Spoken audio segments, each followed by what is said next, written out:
Hello বন্ধুরা, তোমাদের সকলকে জানাই আমি বসন্ত পঞ্চমীর শুভেচ্ছা সবাইকে। তো এই বছর 2 তারিখ আর 3 তারিখ পড়েছে বসন্ত পঞ্চমী। আর আমরা রবিবারে যে 2 তারিখ পড়েছে ওই দিন পুজো করেছি। আমার কাকা শ্বশুর বাড়িতে সবাই মিলে ওইখানে গিয়েছিলাম আর সবাই মিলে ওইখানে পুজো করেছি আমরা। তো তোমাদের সাথে ছোট্ট একটা ব্লগ আমি শেয়ার করতে যাচ্ছি।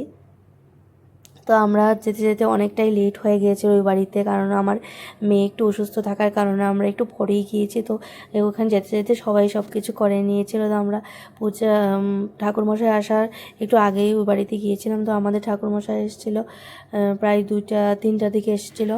আমাদের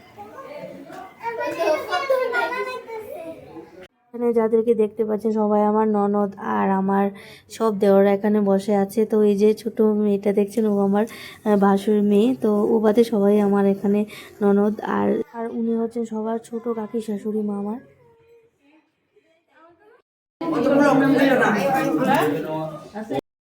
তো আমাদের পুরোহিত মশাই চলে এসছে। তো এখন পুজো পর্ব শুরু হবে।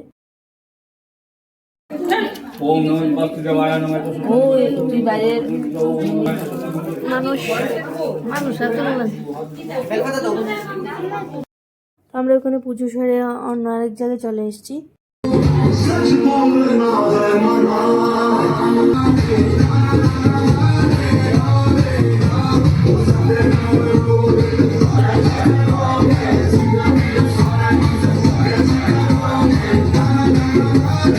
সরস্বতী পুজোটা কিন্তু বাচ্চাদেরই বেশি আনন্দে।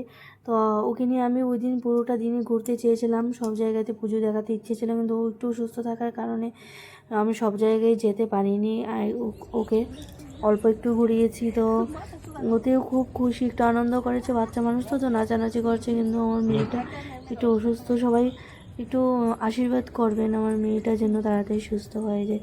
টাটা।